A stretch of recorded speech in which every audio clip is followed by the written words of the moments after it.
नमस्कार,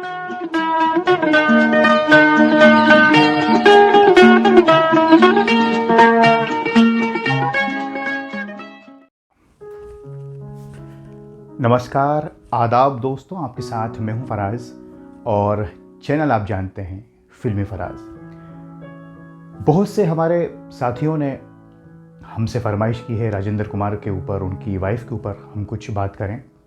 तो लीजिए बताते हैं कि राजेंद्र कुमार और उनकी वाइफ शुक्ला बहल, जो उनसे तकरीबन 10 साल छोटी थीं और जब वो 10 साल की थीं तो बॉम्बे आ गई थी पंजाब से।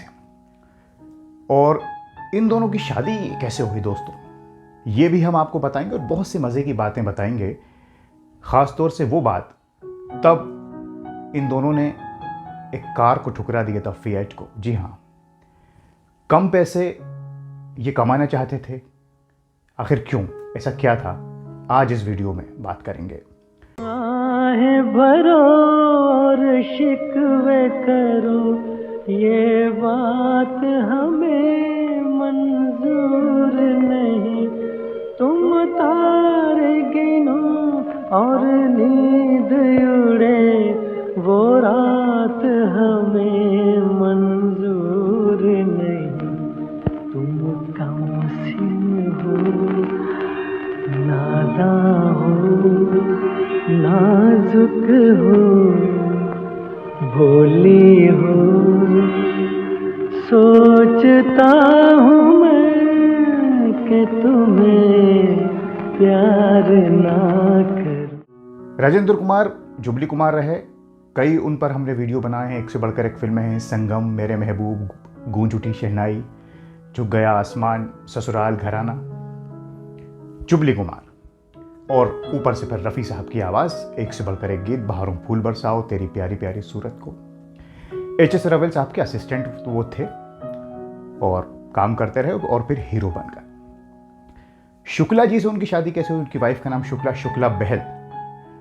दोस्तों, शादी इनकी 1954 में हुई। जी हाँ, 5 दिसंबर 1954।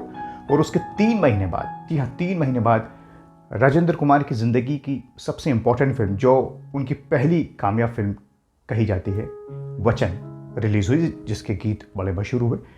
हालांकि उसमें मेन रोल में नहीं थे राजेंद्र कुमार, लेकिन यहाँ से उन्हें ये फिल्म कामयाब हुई, जुबली, और फिर इसके बाद उन्हें काम मिलने लगा। इसके 3 महीने पहले राजेंद्र कुमार की शुक्ला बहल से शादी हुई थी। शुक्ला के जो कज़िन थे संसार, वो राजेंद्र कुमार को जानते थे, राजेंद्र कुमार के घर जाते थे बॉम्बे में। शुक्ला जब सेकेंड ईयर में थी, दादर के आहूजा कॉलेज में ये पढ़ती थी और राजेंद्र कुमार दिल दे बैठे पहले ही मुलाकात में। और फिर उनके भाई जो कज़िन थे, उनके ज़रिए फिर ये एंगेजमेंट हुई। 1.5 साल एंगेजमेंट रही। शुक्ला जी के जो पिता थे वो राजेंद्र कुमार को ज़्यादा पसंद नहीं करते थे। हीरो है, समझते नहीं थे कहीं ऐसा ना हो कि मेरी लड़की को भी हीरोइन बना दे। उस ज़माने के लोग तो आप जानते हैं, फिल्मों को बहुत ज़्यादा पसंद नहीं करते थे। खैर, इन दोनों की शादी हुई और उसके बाद फिर वचन फिल्म रिलीज़ हुई। तब ये माहिम में रहते थे। माहिम में एक छोटा सा इनका फ्लैट था, उसी के टेरेस पर शादी हुई, ज़्यादा लोग नहीं आए थे। शादी के बाद राजेंद्र कुमार और शुक्ला शिफ्ट हो गए एक मकान में, लेकिन वहाँ ज़्यादा ये रह नहीं पाए, क्योंकि वहाँ पे जो इनकी मकान मालकिन थी वो परेशान करती थी, सवाल जवाब। तो लिहाजा राजेंद्र कुमार फिर अपने एक दोस्त के फ्लैट में शिफ्ट हो गए। वहाँ रहे कुछ दिन, काम चल रहा था। अब जब वचन फिल्म रिलीज़ होने का वक्त आया तो राजेंद्र कुमार बहुत घबरा गए और अपनी पत्नी शुक्ला से उन्होंने कहा, वो समझ गई कि ये टेंशन में है, क्या होगा, फिल्म चलेगी नहीं चलेगी। तो उनकी वाइफ ने समझाया, देखिए सब अच्छा होगा, आप टेंशन मत लीजिए। खैर साहब, शुक्ला जी के कहने पर फिर राजेंद्र कुमार ने एच.एस. रवेल, जिनके वो असिस्टेंट थे, बाद में मेरे महबूब बनाई इन लोगों ने, और रवेल साहब की वाइफ को बुलाया प्रीमियर पर, और फिल्म थी वचन। रवेल साहब राजेंद्र कुमार से इत्तेफाक नहीं रखते थे कि शायद वो एक्टर बन सकते हैं, ये उनकी सोच थी। लेकिन जब प्रीमियर पर रवेल साहब ने राजेंद्र कुमार की एक्टिंग देखी और जब घर आए, पहले तो चुप रहे, लेकिन घर आकर राजेंद्र कुमार को गले लगाया और कहा, तुम बहुत कामयाब एक्टर बनोगे। राजेंद्र कुमार की खुशी का ठिकाना ना रहा, उन्हें जैसे सब कुछ मिल गया। वो बहुत इज्जत करते थे रवेल साहब की और उनकी पत्नी की। तो दोस्तों, ये थी एक तरह से पहली कामयाबी, और दोनों हस्बैंड वाइफ फिर रह ही रहे थे साथ में। इसके बाद दरवाजे खुले राजेंद्र कुमार के लिए, और जो अगली फिल्म मिली वो थी तूफान और दिया। इसमें भी वो हीरो नहीं थे, नंदा जी थी साथ में, वी शांताराम जी की फिल्म थी। फिर इसकी शूटिंग हुई, और इस फिल्म की जब शूटिंग चल रही थी तो वी शांताराम जी ने बीच में थोड़ी शूटिंग रोक दी थी। उन्हें ऐसा लग रहा था कि फिल्म सही नहीं बन रही, फिर बाद में रीशूट किया। बहरहाल ये फिल्म पूरी हुई। अब साहब इस फिल्म के चलते चलते एक दिन राजेंद्र कुमार साहब को राइटर मिले, रज़ा साहब, अली रज़ा, और उन्होंने कहा कि महबूब साहब आपको याद कर रहे हैं। जब महबूब खान साहब का नाम सुना तो राजेंद्र कुमार सोच में पड़ गया कि इतना बड़ा नाम, तो लिहाजा वो महबूब साहब के पास पहुंचे। और महबूब साहब बड़े ज़मीनी किस्म के इंसान थे, बहुत महान फिल्मकार। उन्होंने कहा कि क्या हमारे साथ काम करेंगे? तो राजेंद्र कुमार ने कहा, आप कैसी बात कर रहे हैं महबूब साहब, मैं बिल्कुल आपके साथ काम करूंगा। कहला अच्छा, तो आप क्या फ़ीस लेंगे? राजेंद्र कुमार ने कहा कि आपके साथ काम करना ही मेरी फ़ीस है, क्या आप पैसे की बात कर रहे हैं? तो महबूब खान ने कहा कि राजेंद्र तुम डायलॉग अच्छा मारते हो। खैर, ये पहली मुलाकात थी इन दोनों की, और बाद में हम जानते हैं कि उन्होंने मदर इंडिया के लिए साइन किया। लेकिन इस बीच में दोस्तों एक परेशानी ये आई कि राजेंद्र कुमार को फिल्में मिलने लगी, और वाडिया मूवी टोन वालों ने इन्हें फ़ोन किया कि आइए आप हमारे साथ काम कीजिए, और 3 फिल्मों का कॉन्ट्रैक्ट दे दिया। लेकिन साथ में ये शर्त रख दी कि आपकी अगली फिल्म रिलीज़ ना हो जब तक कि हमारी तीनों फिल्में रिलीज़ ना हो जाएं। पहले हम ये कॉन्ट्रैक्ट आप साइन कीजिए और हम आपको कार देंगे, फिएट कार, पैसा तो आपको अच्छा ही मिलेगा। राजेंद्र कुमार खुशी खुशी घर आए और शाम में डिनर के वक्त अपनी वाइफ शुक्ला जी को सारी बात बताई कि अब भाई अच्छे दिन आने वाले हैं, और उसी वक्त उनका पहला बच्चा भी होने वाला था। ये भी आपको यहाँ बता दें। शुक्ला जी ने कहा कि देखो, मुझे फिल्मों का शौक है, मेरी माँ भी फिल्में देखती थी और मुझे भी शौक है। मुझे अंदाज़ा है आप जो ये कॉन्ट्रैक्ट साइन करने की सोच रहा हो वाडिया मूवी टोन के साथ, ये लोग कमर्शियल लोग हैं, इनका कुछ नुकसान भी होता है, ये फिल्में बना रहे हैं। आप कॉन्ट्रैक्ट साइन कर लोगे तो लाजमी सी बात है महबूब साहब की फिल्म आपको छोड़नी पड़ेगी, और ये कार और ये पैसे के लिए मैंने आपसे शादी नहीं की। देखिए, आप महबूब साहब के साथ काम कीजिए, इससे आपके लिए आगे के रास्ते खुलेंगे। महबूब साहब बहुत बड़े फिल्मकार हैं। उन्होंने अपनी पूरी बात राजेंद्र कुमार को बताई शुक्ला जी ने। राजेंद्र कुमार सोच में पड़ गया, कहने कि सोच लो भैया, ऐसा हमें ज़रूरत है। लेकिन शुक्ला जी ने कहा नहीं, आप वाडिया मूवी टोन को मना कर दीजिए। खैर साहब, अगले दिन राजेंद्र कुमार पहुंच गए और उन्होंने वाडिया मूवी टोन को मना कर दिया, और वो पहुंचे महबूब खान साहब के पास। महबूब खान साहब ने कहा आइए, आपके लिए रोल है, नरगिस जी के बेटे का रोल हम आपको दे रहे हैं, सारी चीज़ें बताई, और 1000 रुपये महीना आपको देंगे।